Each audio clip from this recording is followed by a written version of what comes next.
दोस्तों, हिंदू धर्म में आपने देखा होगा, मृत्यु के बाद जो लोग व्यक्ति की अंतिम यात्रा में जाते हैं, पूरे रास्ते भर राम नाम सत्य है, राम नाम सत्य है बोलते रहते हैं। क्या आपको पता है कि ऐसा क्यों कहा जाता है? अंतिम यात्रा के दौरान राम का ही नाम क्यों लिया जाता है? आखिर क्यों महादेव भी राम नाम की महिमा का गुणगान करते हैं? आज की वीडियो में इन्हीं प्रश्नों का उत्तर जानेंगे। साथ ही हम यह भी देखेंगे कि कैसे राम नाम के जाप का चमत्कारिक प्रभाव आपके जीवन पर पड़ता है। कैसे राम नाम के प्रभाव से वाल्मीकि जैसे एक पतित और साधारण डाकू त्रिकालदर्शी महर्षि वाल्मीकि बन जाते हैं और रामायण जैसे महाकाव्य की रचना करते हैं। नमस्कार दोस्तों, स्वागत है आपका हमारे चैनल वैदिक ज्ञान संगम में। आपसे अनुरोध है कि चैनल को सब्सक्राइब कर लें और कमेंट बॉक्स में जय श्री नारायण लिखकर परमात्मा को अपना आभार व्यक्त करें। दोस्तों, तुलसीदास जी ने कहा है, तुलसी अपने राम को रीझ भजो चाहे खींच, उल्टो सीधो उगी है खेत परे जो बीज। अर्थात राम का नाम जैसे भी लिया जाए, चाहे प्रेम से या गुस्से से, ये ठीक वैसे ही फल देगा जैसे कि खेत में पड़ा बीज, चाहे उल्टा हो या सीधा, पौधा बनकर फल देता है। दोस्तों, पद्म पुराण में एक प्रसंग आता है कि एक बार माता पार्वती महादेव से पूछती हैं कि आप किसका ध्यान करते हैं, जिसके उत्तर में महादेव कहते हैं, राम राम रमेति रामे रामे मनोरमे, सहस्त्र नाम तातुल्यं राम नाम वारण्ये। इस श्लोक में पार्वती जी से भगवान शिव कहते हैं कि श्री राम नाम के मुख में विराजमान होने से राम नाम का जागृत, स्वप्न, सुषुप्ति इन तीनों अवस्थाओं में जप करना चाहिए। हे पार्वती, मैं भी इन्हीं मनोरम राम में रमता हूँ। यह राम नाम विष्णु सहस्त्र नाम के तुल्य है, अर्थात भगवान विष्णु के हजारों नाम के बराबर है। राम का अर्थ है प्रकाश, किरण एवं आभा जैसे शब्दों के मूल में राम है। रा अक्षर का अर्थ है आभा और म अक्षर का अर्थ है मैं या मेरा।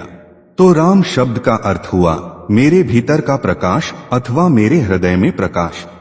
महाभारत में भी राम नाम की महिमा के ऊपर एक प्रसंग मिलता है, जिसमें युधिष्ठिर शव यात्रा के दौरान राम नाम सत्य का नारा क्यों लगाया जाता है, इसके बारे में बताते हुए कहते हैं कि जब मृतक के शरीर को शमशान ले जाया जाता है, तब शव के पीछे चल रहे लोग राम नाम सत्य बोलते हैं, परंतु जब मृतक का संस्कार समाप्त हो जाता है और वह पंचतत्व में विलीन हो जाता है, इसके बाद साथ गए लोग जब वापस आते हैं, तब वे राम नाम को भूलकर अपनी अपनी दुनिया में व्यस्त हो जाते हैं। फिर मृतक के घर वाले उसकी संपत्ति को प्राप्त करने के लिए आपस में लड़ने लगते हैं।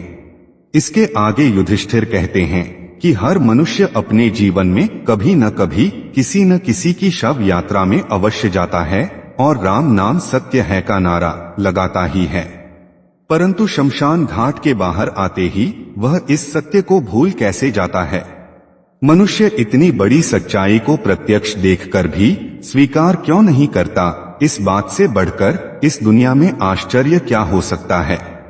इसके अलावा धर्म ग्रंथों में यह भी बताया गया है कि जिस तरह मृत्यु एक अटल सत्य है, ठीक उसी तरह इस संसार में राम का नाम भी सर्वथा सत्य है। दोस्तों, शव यात्रा के दौरान राम नाम सत्य है का नारा लगाने का मतलब मृतक को सुनाना नहीं होता, बल्कि इसे कहने का उद्देश्य साथ चल रहे परिजनों और मित्रों को केवल ये समझाना होता है कि जिंदगी में और जिंदगी के बाद भी केवल राम नाम ही सत्य है, बाकी सब व्यर्थ है। दोस्तों, अब आप सोच रहे होंगे कि केवल राम का नाम ही सत्य क्यों है? ऐसा इसलिए है क्योंकि जब राम नाम का जप किया जाता है, तब मृतक की आत्मा को मुक्ति मिलती है। ऐसा माना जाता है कि अंतिम यात्रा के दौरान राम का नाम बोलने से मृतक जन्म और मृत्यु के चक्र से मुक्त हो जाता है और उसे श्री हरि के चरणों में स्थान मिलता है। इतना ही नहीं, शास्त्रों में यह भी बताया गया है कि राम नाम जपने से मनुष्य के मन में बुरे विचारों का आना बंद हो जाता है, जिसके प्रभाव से मनुष्य बुरे कर्म करना छोड़ देता है और सत्य के मार्ग पर चलने लगता है। इस राम नाम का जप करने से मृतक के परिवार वालों को भी उस मृतक को भूलने में मदद मिलती है। जब भी किसी परिजन की मृत्यु होती है, तो लोग काफी निराश हो जाते हैं। ऐसी स्थिति में एक राम नाम ही वह मंत्र है जो उस दुख की घड़ी से बाहर निकालने में मदद करता है। दोस्तों, आपको और हमें राम का नाम एक सामान्य नाम जैसा ही लगेगा, लेकिन जब आप इसी शब्द को रामायण के संदर्भ से देखेंगे तो राम नाम बहुत विस्तृत हो जाता है, जिसे रघुवंशियों के गुरु महर्षि वशिष्ठ ने विष्णु के 7वें अवतार को दिया था। गुरु वशिष्ठ के अनुसार राम शब्द 2 बीजाक्षरों अग्नि बीज और अमृत बीज से मिलकर बना है। ये अक्षर दिमाग, शरीर और आत्मा को शक्ति प्रदान करते हैं। राम नाम का 3 बार उच्चारण हजारों देवताओं को स्मरण करने के समान है। गोस्वामी तुलसीदास ने अपनी पुस्तक विनय पत्रिका में राम नाम की महिमा का गुणगान गाते हुए लिखा है, ध्यान भक्ति साधन अनेक, सब सत्य झूठ कछु नाही। तुलसीदास हरिकृपा मिटै भ्रम, वह भरोस मन माही। गुरु कहियो राम भजनी को, मोहि लगत राज डगरोसो।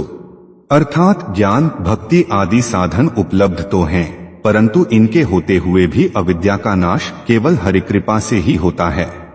उनके गुरुदेव ने जब से उन्हें राम नाम दिया है, तब से उनके जीवन में जो कुछ अच्छा हुआ है वह सब राम नाम के प्रभाव से ही हुआ है। राम नाम की महिमा से संबंधित अनेक प्रसंग हमारे धर्म ग्रंथों में मिलता है। उनमें से एक प्रसंग तो आप लोगों ने भी सुना होगा, महर्षि वाल्मीकि का, कि कैसे वह एक कुख्यात डाकू से एक प्रसिद्ध मुनि बने।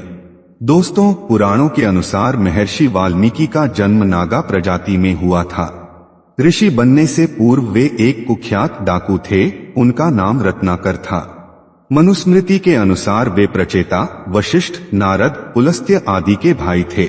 उनके बारे में एक और मान्यता है कि बाल्यावस्था में ही उनको एक निःसंतान भीलनी ने चुरा लिया था। भीलनी के सानिध्य में रहते रहते रत्नाकर भी लूटपाट करने लगे। मान्यता के अनुसार एक बार साधुओं की एक मंडली जंगल से गुजर रही थी।